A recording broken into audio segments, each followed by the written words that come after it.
Bonsoir à tous, merci d'être au rendez-vous pour une nouvelle édition. Voici les titres de votre journal. Nous vibrerons au rythme du Grand Prix de Monaco historique. Cet événement nous permet un véritable voyage dans le temps, dans le monde de l'automobile. Nous irons à la rencontre d'un de ces passionnés de belle mécanique et recueillerons le point de vue de la directrice de la collection de voitures de Sas, le Prince de Monaco, Valérie Closier. Elle s'appelle Monoikos 1297, il s'agit d'une nouvelle marque qui vient de voir le jour en principauté, une marque verte qui mise sur le savoir-faire local. Cela ne vous a peut-être pas échappé, nous sommes aujourd'hui le vendredi 13, un jour de chance pour certains, maudit pour d'autres, mais connaissez-vous l'origine de cette date mystique? Le psychologue Sébastien Garnereau nous éclairera à ce sujet. Puis à la fin de ce JT, nous reviendrons sur la pièce présentée actuellement au Théâtre des Muses, un Picasso de Jeffrey Hatcher. Depuis aujourd'hui, le port du masque n'est plus obligatoire en intérieur à Monaco, une décision bien accueillie par les personnes que nous avons pu rencontrer ce matin, même si la prudence reste de mise. Écoutez-les, elles sont au micro de Vanessa Dessy. Il faut voir où il en est le virus. On ne sait pas où il en est. C'est un choix, mais après moi, ça me dérange pas de le porter encore un peu. Mais après, ça libère les gens, quoi. Quand il y a du monde, je le mets. Voilà, s'il y a du monde, je le mets. Je pense. Après, ça dépend de chacun. Oh, quel miracle! Oui, ça, je suis la première à l'enlever. Hein. J'ai des problèmes de santé et le masque m'embête un peu. On travaille sans muselière, parce qu'on était un peu muselés par rapport à nos clients. Il n'y avait plus de contact, il n'y avait plus de sourire, il n'y avait plus rien pour nous. Moi, j'en pense qu'on l'enlève trop rapidement. À l'extérieur, même quand on devait le porter, je ne le portais pas. Mais à l'intérieur, dans un endroit confiné, j'estime qu'on peut encore le porter. C'est ce que je fais. Et puis chacun doit le faire par rapport à lui, par rapport à sa santé. Enfin, c'est important. Lorsque je me trouve à l'intérieur, je le mets. Dans les ascenseurs, je le mets. Dans les transports en commun, je le mets. Et puis pour l'extérieur, non. Mais dès que je suis dans un endroit confiné, je le mets. Et rappelons que le port du masque reste obligatoire dans les établissements de santé, les maisons de retraite, ainsi que les transports publics et les taxis. L'autre actualité, c'est le Grand Prix de Monaco historique. Les essais libres ont eu lieu aujourd'hui. Parmi les participants, on compte bien évidemment des fidèles de l'événement. Vanessa Dessy est allée à la rencontre d'un concurrent qui s'apprête à vivre l'aventure sur une auto de 1946. Regardez. Il est le spécialiste de la BD chez Arcurial, la célèbre maison de vente aux enchères. Tombé dans la marmite du sport auto dès son plus jeune âge, Éric Leroy participe à de nombreux grands prix historiques, dont celui de Monaco. Finalement, je m'aperçois que dans ma famille, on a toujours été passionnés déjà des 24 heures du Mans, notamment. Et puis, il y a beaucoup de passerelles entre la BD et l'automobile. Finalement, on est des grands enfants. Voilà, donc la passerelle est là. L'objectif, d'abord, c'est de ne pas abîmer l'auto et pas de se blesser et de profiter vraiment, qu'il fasse beau et c'est pur plaisir. Voilà. En 1948, Maurice Trintignant décroche au volant de cette Gordini une 4e place lors du Grand Prix de Monaco. 74 ans plus tard, la toute première monoplace de l'histoire du constructeur tricolore arpente toujours les rues de la Principauté. Éric Leroy insuffle alors un vent bleu-blanc-rouge sur les paddocks monégasques à très forte consonance britannique. C'est un petit moteur 4 cylindres. L'avantage de cette voiture sur circuit, c'est qu'elle est maniable, petite et elle se faufile un peu partout au sein des virages. Alors c'est sûr qu'elle est pénalisée par son petit moteur face à des Lotus ou des Cooper, mais voilà, c'est une voiture, je dirais, passionnante et pour passionnés.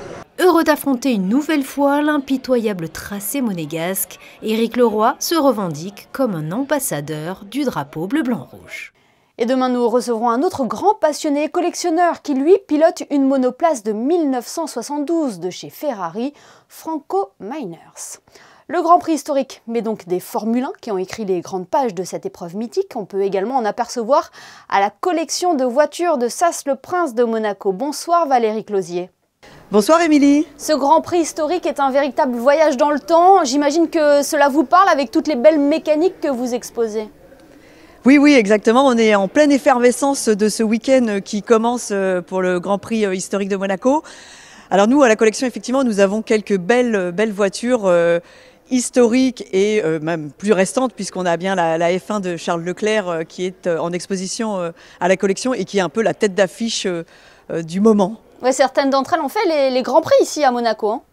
Oui, certaines d'entre elles. On a même donc une Ferrari, la 640 de Nigel Mansell et Gerhard Berger, qui date de 1989. On a même une Benetton de 1991 qui a été pilotée par Nelson Piquet et Michael Schumacher. Ce qui n'est pas rien. Qu'est-ce qu'il évoque pour vous, ce Grand Prix historique, Valérie ? C'est le mythe, c'est l'ADN un peu de Monaco, hein, le sport mécanique. Ce sont des voitures qui nous font voyager dans le temps, qui étaient quand même magnifiques. On peut revoir des voitures incroyables, surtout au début des Grands Prix, quand ils avaient un petit casque de rien du tout et qui sortaient pratiquement par les portières dans des Bugatti ou des Gordini encore. Je trouve que c'est un voyage dans le temps extraordinaire. Ouais, ce qui est incroyable aussi, c'est de pouvoir constater l'évolution des monoplaces, notamment dans le design et l'aérodynamisme aussi. Hein. C'est ça, oui, elles ont évolué de façon spectaculaire, en sécurité aussi. Parce que comme je vous disais, avant la sécurité, il n'y avait rien. Là aujourd'hui, vous les voyez avec les arceaux, avec les halos. C'est magnifique l'évolution, mais c'est vrai qu'on garde un peu la nostalgie de ces anciennes voitures parce que vraiment elles étaient, je sais pas, il y a un petit goût de merveilleux, de glamour, ouais, oui. Et ça demande aussi beaucoup d'entretien. Vous-même aussi, vous entretenez tous les véhicules qui sont exposés à la collection de Sass le Prince de Monaco. Hein. Alors effectivement, elles sont entretenues. Nous avons des mécaniciens, nous des personnes qui prennent soin des mécaniques et des carrosseries. Alors les F1, elles ne démarrent pas, mais les autres voitures, c'est vrai qu'on essaye de les entretenir pour qu'elles puissent rouler, et notamment bientôt, parce qu'on va devoir les faire rouler. Et oui, c'est tout l'objet de ma prochaine question, Valérie Closier. En 2022, vous amorcez un nouveau virage, puisque la collection de voitures de Sass le Prince de Monaco va investir un nouvel espace sur le port Hercule. À quoi vont ressembler les lieux, Valérie ? On va déménager, on va se retrouver à côté de la piscine, donc sur le tracé du circuit de Formule 1. Alors la collection de voitures sera un peu plus petite, sur 2 étages, mais elle sera très très scénographiée par rapport à la collection actuelle, c'est-à-dire que nous aurons des diffusions de films et de vidéos des voitures qui seront exposées, donc de la famille princière, aussi bien que des voitures élégantes qui ont en fait été dans des concours d'élégance à l'époque. Ainsi que des voitures de rallye et de F1. Comment va s'organiser le déménagement? Parce que ça ne va pas être de tout repos, j'imagine. Hein. Alors non, nous commençons le déménagement à partir du mois de juin pour une ouverture au public au mois de juillet. Alors certaines des voitures qui ne pourront pas rouler par la route seront remorquées sur des remorques, et les autres, certaines peuvent rouler, donc on les fera partir de l'ancienne collection à la nouvelle par la route. Ouais, ça va être un beau spectacle. Combien de voitures la collection du Prince représente? Alors actuellement on en a à peu près 100, mais les 100 ne pourront pas rentrer, donc on en aura à peu près 70. On le précise, Valérie Closier, ce n'est pas un musée, hein, mais bel et bien une collection personnelle de voitures anciennes, initiée par le Prince Régnier. Hein. Oui. Le Prince Régnier III, il tenait, c'est sa propre collection de voitures privées qu'il met à la disposition des visiteurs pour les admirer. C'est bien la collection privée de son Altesse Sérénissime, le Prince de Monaco. Et maintenant du Prince Albert II. Exactement. Et la dernière arrivée est donc la monoplace de Charles Leclerc, la Ferrari, la numéro 16. C'est la Ferrari, la SF 90 de 2019, avec laquelle il avait gagné Spa et Monza en 2019. Mais nous avons une belle surprise qui attend les visiteurs au mois de juillet dans la nouvelle collection. J'en dis pas plus, mais vous verrez, il y a de belles arrivées aussi. On a hâte de découvrir tout cela. Merci infiniment, Valérie Closier, d'avoir été notre invitée ce soir. Avec plaisir, Émilie. Bonne soirée. Et en raison de ce futur déménagement, sachez que la collection de voitures de Sass le Prince de Monaco sera fermée au public à partir du 30 mai. Notez également que le Grand Prix Monaco historique sera à suivre en direct sur notre antenne dès demain, samedi à partir de 8h10 et dimanche à 7h50. Frédéric Elion et Franck Phillips vous accompagneront aux commentaires dès 14h20 dimanche. Le reste de l'actualité, c'est avec vous, Julia Vial. Bonsoir Julia. Le gouvernement princier a réagi hier au préavis de manifestation déposé par le syndicat des taxis niçois. Bonsoir Émilie, bonsoir à toutes et à tous. Le président du syndicat des taxis de Nice a annoncé effectivement cette semaine sur son compte Twitter qu'il allait déposer un préavis de manifestation du jeudi 26 mai au dimanche 29 mai. Le but est de perturber le bon déroulement du Grand Prix de Monaco et ramener le gouvernement princier sur la table des négociations. En cause, le quota de vignettes accordé aux taxis français qui est jugé trop restreint. Le gouvernement princier a tenu à réagir dans la foulée en prenant acte des déclarations du comité Côte d'Azur VTC et de la Fédération française des taxis de Provence. La principauté les invite à privilégier la voie de la concertation et du dialogue. En effet, le gouvernement est en discussion permanente, Émilie, pour trouver un équilibre entre les attentes des professionnels français et la préservation des intérêts légitimes des professionnels de la principauté. Ces discussions ont d'ailleurs conduit le gouvernement à faire des propositions concrètes qui paraissent répondre aux intérêts de tous. Du football à présent, Julia, et l'AS Monaco qui a dévoilé aujourd'hui sa nouvelle tenue domicile pour la saison 2022-2023. Pour cette 4e saison consécutive, Kappa et le club monégasque ont travaillé en étroite collaboration afin de concevoir un maillot alliant l'ADN de Rise, Risk, Repeat, la marque de l'AS Monaco, l'élégance de la principauté, mais aussi, Émilie, l'identité du club. Fidèle au design imaginé par la princesse Grace, le maillot intègre avec goût l'emblématique diagonale rouge et blanche, symbole du club depuis plus de 60 ans. Le partenaire principal, eToro, est de nouveau présent sur la face avant, tout en respectant le code couleur de la tunique. Cette toute nouvelle tenue sera d'ailleurs portée par les joueurs en avant-première lors du match contre Brest ce samedi. Oui, un match capital comme celui de samedi prochain face à Lens. Le stade Louis II se transformera d'ailleurs pour l'occasion en cinéma à ciel ouvert, Julia. Il s'agira, Émilie, d'une expérience inédite. Elle est proposée aux supporters rouges et blancs qui souhaitent soutenir à distance les hommes de Philippe Clément pour la DER de la saison face au RC Lens. Depuis la tribune pesage, ils pourront suivre la rencontre en direct. Elle sera diffusée sur un écran géant installé sur la piste d'athlétisme avec en toile de fond évidemment les arches de Louis II. Ouverture des portes dès 20 h, des animations sont prévues avant le coup d'envoi à la mi-temps et aussi à la fin de la rencontre. Et peu avant cela, le 17 mai, le stade Louis II accueillera les finales du Challenge Prince Régnier 3. À 18 h, Émilie, débutera la finale du 27e trophée Ville de Monaco, opposant Mi-Monaco SAM à la Sûreté Publique. S'en suivra à 20 h la finale du 44e Challenge Prince Régnier 3, opposant les Carabiniers du Prince à Vinci Construction Monaco. Plusieurs personnalités seront évidemment présentes lors de ce bel événement, dont le Prince Albert II. L'entrée est gratuite. Vous vous êtes peut-être demandé une fois quel souvenir de qualité de Monaco je peux offrir à mes proches. Eh bien, c'est pour combler ce manque que la nouvelle marque monégasque Monoikos 1297 vient de voir le jour. Elle propose des articles qui racontent l'histoire de la principauté, son patrimoine et les événements qui l'ont propulsée sur la scène internationale. Alexandra Pagny et Alexandra Marangoni vous font découvrir cette toute jeune maison. Des matières premières de qualité, des objets d'artisanat, la toute nouvelle marque Monoikos 1297 souhaite proposer des articles engagés et responsables aux couleurs de la principauté. La jeune marque monégasque est née d'un constat simple de ses deux créatrices. Lorsque je rentrais à Paris et que je voulais faire des cadeaux à des amis, en fait, j'étais très ennuyée parce que je ne savais pas quoi rapporter. La volonté, c'était vraiment de créer une marque qui mette en valeur la principauté et d'expliquer aux gens que Monaco, c'était pas seulement le Grand Prix. Le Grand Prix de Monaco qui est tout de même, actualité oblige, au cœur d'une collection en édition limitée proposée justement pour le lancement de la marque, aux côtés de la collection permanente qui met en valeur les quartiers de la principauté. On y découvre des bougies, des étoiles, un immense drap de plage ou encore ce foulard, petit format renommé le Malicieux. Les malicieux sont les Twilly, que nous avons renommés malicieux, vous savez à cause de qui, donc à cause de pour François la Malicia et parce qu'on peut le nouer de 1001 manières. Donc c'est un instrument, c'est un accessoire malicieux à avoir dans son sac. On avait comme volonté d'avoir deux lignes directrices.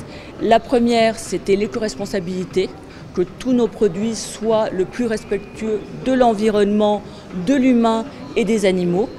Et la deuxième, c'est que ça soit inscrit dans le patrimoine monégasque, autant au niveau de l'histoire que des événements sportifs, caritatifs, et évidemment luxueux.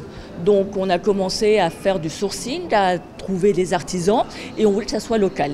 Et on a trouvé dans un périmètre de moins de 250 km de Monaco des artisans fabuleux.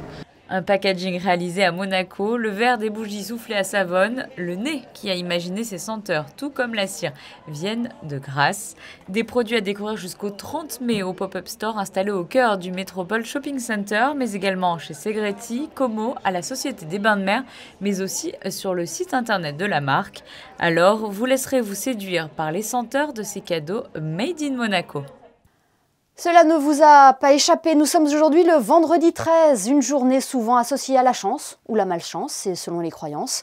Mais quelle est l'histoire de ce vendredi 13 ? Pourquoi y porte-t-on une attention particulière ? C'est ce que nous allons essayer de comprendre ce soir avec notre invité, le psychologue Sébastien Garnereau. Bonsoir. Bonsoir. Pourquoi le vendredi 13 est une date qui nous interpelle ? D'où vient l'origine d'une telle superstition ? Alors, on peut tout d'abord noter que le vendredi et le 13 sont très fortement chargés d'un point de vue symbolique. Alors, à la fois dans les religions monothéistes, mais aussi le chiffre 13 dans les traditions païennes, polythéistes. Alors, ça vient essentiellement, déjà le vendredi, c'est la préparation du Shabbat pour les Juifs, le jour saint pour les musulmans, le jour de pénitence et vendredi saint pour les chrétiens. Et l'une des origines les plus probables, c'est que ça serait en lien, le vendredi 13 notamment, avec l'association entre la mort du Christ et le vendredi, suite au dernier repas de la scène entre Jésus et les apôtres. Et le 13e étant Judas, d'ailleurs. Donc on le retrouve aussi ce vendredi, notamment au niveau d'Adam et Ève, par exemple, dans la tentation du diable, dans le déluge de l'arche de Noé aussi, qui est aussi un vendredi. Et le chapitre 13 de l'Apocalypse qui annonce la venue de la bête. C'est ce qui a amené aussi, je dirais, cette valence négative à un moment donné du vendredi, mais qui n'a pas toujours été négative. Oui, c'est un jour maudit pour certains, un jour de chance pour d'autres. Pourquoi on l'associe différemment selon ses croyances ? Parce qu'à contrario, dans d'autres sphères, par exemple en Égypte, on associe le 13, par exemple, à la prospérité. En Chine également aussi, être sûr de vivre.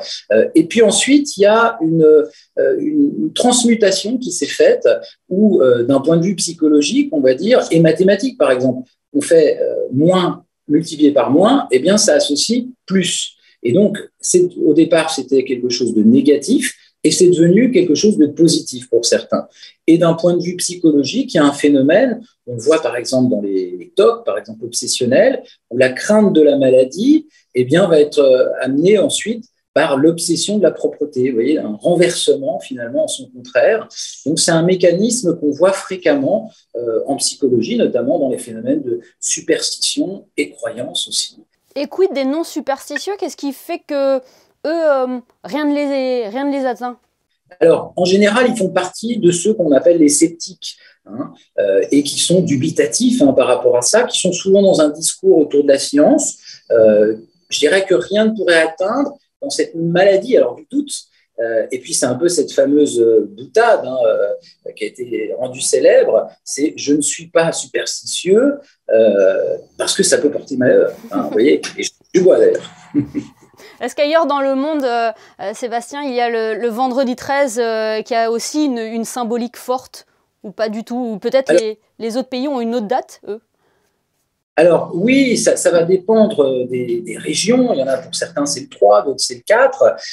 On voit quand même dans nos contrées, notamment occidentales, par exemple, il y a rarement un 13e étage. On l'a vu, par exemple, pendant la période de Covid. Et d'ailleurs, les périodes comme ça de doute un peu amènent des superstitions plus importantes. Par exemple, en Allemagne, ça avait été relaté, eh bien, il y avait 12 guichets et on passait au 14e. On n'avait pas le 13e guichet pour aller se faire vacciner. Vous voyez, il y a des superstitions comme ça qui viennent et qui sont un peu partout, comme ça. Les superstitions sont nombreuses, elles peuvent envahir notre quotidien, ne pas passer sous une échelle, ne pas croiser la route d'un chat noir, ne pas briser un miroir également. Est-ce qu'on peut se défaire de ces superstitions, de ces croyances ? Oui, on peut s'en défaire, mais elles sont souvent un pont entre, je dirais, des phénomènes imaginaires, irréels, et ce qu'on appelle des formes de corrélation illusoire. C'est-à-dire qu'on va créer des corrélations illusoires entre, eh bien, je me suis levé du pied gauche, tiens, il m'est arrivé quelque chose. Vous voyez, en plus, le pied gauche, par exemple, était associé, ou la partie gauche, au mal. Donc, on va faire tout un tas de corrélations, alors souvent déjà pour se rassurer. C'est-à-dire qu'en fait, on part de certaines superstitions comme un rituel un peu contraphobique en psychologie, où on prend quelque chose qui va être comme une amulette ou même un petit rituel ou un petit objet qui va nous permettre de passer une étape. Hein. Et à l'inverse, quand ça devient trop prégnant, là, on peut être dans des formes de TOC, par exemple, ou de phobies spécifiques. Il y a un nom un peu barbare pour le vendredi 13, d'une phobie spécifique. Et là, quand ça devient trop important, là, il faut consulter. Parce que si ça nous envahit et si ça nous empêche de vivre notre vie du quotidien, ça devient compliqué. Sébastien Garnero, vous y croyez au vendredi 13 ? Un jour de malchance, jour de chance pour vous ? Alors, pas particulièrement, même si ça peut m'arriver de jouer au loto, par exemple, mais pas particulièrement. Non. Eh bien, merci infiniment d'avoir été avec nous ce soir pour nous éclairer à ce sujet sur les origines de ce fameux vendredi 13. Merci Sébastien Garnero. Merci beaucoup et bonne chance à vous. Oui, et bonne chance à tous ceux qui ont joué au loto ce soir. On retrouve Julia Vielle pour un nouveau point sur l'actualité à Monaco. La saison est lancée, notamment du côté du complexe balnéaire du Larvoto. Les travaux de profilage se sont terminés en temps et en heure, Julia. En effet, Émilie, les travaux avaient débuté le 25 avril dernier et devaient se terminer ce 13 mai. Pari tenu, les usagers du Larvoto seront accueillis dans les meilleures conditions pour l'été. Le but de ces travaux de reprofilage était de réduire la pente de la plage qui s'était fortement accentuée durant l'hiver. Par mesure de sécurité, l'accès à la plage et à la baignade avait été réglementé pendant toute la durée des travaux. Ils sont désormais finis et vous pourrez profiter du bord de mer et des commerces du Larvoto comme il se doit. Le musée d'anthropologie préhistorique a concocté des animations inédites pour les petits. Elles se dérouleront le mercredi 18 mai. Pour les plus petits de 3 à 6 ans, les animations se dérouleront de 13h à 14h45 avec une visite privilégiée de la nouvelle exposition qui s'intitule « Si l'exposition m'était comptée » et aussi un jeu de devinettes. Il y aura également un atelier « Fabrique ton porte-bonheur ». Les enfants présents pourront ainsi créer des amulettes égyptiennes. Pour les plus grands de 7 à 10 ans, les ateliers seront de 15h à 16h45. Au programme, un grand jeu avec une enquête incroyable au cœur du musée. Les enfants pourront également fabriquer leur pyramide ou encore écrire leur prénom en hiéroglyphes. Pour réserver, vous pouvez appeler au numéro qui s'affiche juste en bas de votre écran ou tout simplement envoyer un mail à map@gouv.mc. Attention Émilie, les places sont limitées. Et enfin Julia, le jardin exotique de Monaco, distingué en Italie au salon Euroflora. L'exposition Euroflora à Gênes est le salon international des fleurs et des plantes ornementales. Parmi les nombreux participants figurait le jardin exotique de Monaco qui a fait son grand retour cette année. À cette occasion, 26 plantes étaient présentées et 8 prix ont été décernés, toutes catégories confondues, dont 7 premiers prix, Émilie. Pendant plus d'une semaine, les jardiniers du jardin exotique se sont affairés sur place afin de déballer les végétaux et composer un massif de 6 mètres de diamètre, dont la plus haute plante faisait environ 5 mètres. Merci Julien, on vous retrouve tout à l'heure pour les prévisions météo. Mais avant cela, intéressons-nous à la pièce présentée jusqu'à dimanche au Théâtre des Muses, un Picasso de Jeffrey Achter, mise en scène par Anne Bouvier avec Sylvia Roux et Jean-Pierre Bouvier, le reportage de Christine Datomel sur des images d'Olivier Bonello. On est en 1941 à Paris pendant l'occupation de la Seconde Guerre mondiale et Pablo Picasso doit authentifier 3 de ses œuvres car Hitler s'est mis en tête d'organiser une exposition d'art dégénéré sur l'art juif. Un jeu du chat et de la souris va se mettre alors en place entre l'artiste peintre et une femme officier nazi venue l'interroger. Dans cette fiction, écrite quand même par Jeffrey Achter, qui est quand même le scénariste de la série Colombo, ce qui n'est pas rien, qui est le scénariste aussi de Casanova, dans cette fiction, il est mentionné que Picasso est arrêté par un groupe de SS qui l'amène dans une espèce de cave. Cette cave, d'ailleurs, a existé puisque c'était les sous-sols de l'hôtel particulier de l'ambassade d'Allemagne à Paris. Et actuellement, ce sont les sous-sols du musée d'Orsay. C'est une écriture, Jeffrey Achter, dont on n'a pas l'habitude en France. C'est-à-dire que non seulement vous avez le théâtre avec les répliques et les acteurs qui palpitent, c'est l'art vivant, mais en même temps avec une qualité d'écriture dont on n'a pas l'habitude, nous. Et du coup, jouer cette nazie en apparence, mais avec plein de couches, de secrets.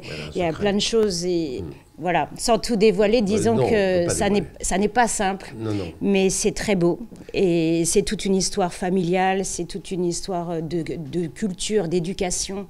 C'est pour ça que c'est très intéressant aussi parce que c'est à la fois la corrida en sous-sol dans cette cave entre deux, mais c'est aussi en même temps une dimension pédagogique puisque elle veut savoir l'histoire de ces 3 autoportraits. Elle le pousse à savoir pourquoi il a peint Guernica. En tant que peintre révolutionnaire, de l'abstrait, le génie qu'il était, il a en face de lui le symbole du pire. Croit-il au début? Après, il se rendra compte que c'est pas ça. Mais en tout cas, en tant qu'énorme séducteur qu'il était, évidemment, avec cette espèce de symbole du taureau qui était en lui, il va tout faire pour la séduire et peut-être la tuer quelque part. Peut-être. Des dialogues mordants, incisifs, drôles, un face-à-face passionnant, un Picasso, une pièce qui vous tiendra en haleine jusqu'à la dernière seconde et qui se jouera demain soir à 20h30 au Théâtre des Muses, ainsi que dimanche à 16h30. Ce journal est à présent terminé. Avant de nous quitter, jetons un coup d'œil sur les prévisions météo. Quelle est la tendance pour le début du week-end, Julia ? Eh bien pour cette nouvelle journée de Grand Prix historique, les visiteurs ne brûleront pas sous le soleil puisque des nuages sont attendus sur la principauté au cours de la journée. Les températures seront-elles très agréables et comprises entre 22 et 16 degrés. La Méditerranée sera elle aux alentours de 18 degrés. Profitez bien donc de ce week-end. Pour finir, Émilie, demain nous fêterons les Mathias. Des nuages peut-être, mais pas de pluie pour le Grand Prix historique qui se poursuit ce week-end, événement que vous pourrez suivre en direct sur notre antenne. Notre photographe Michael Alési vous emmène au plus près de ces bolides d'exception pour un voyage dans le temps. À demain, même lieu, même heure, pour une nouvelle édition sur Monaco Info. Excellente soirée à tous.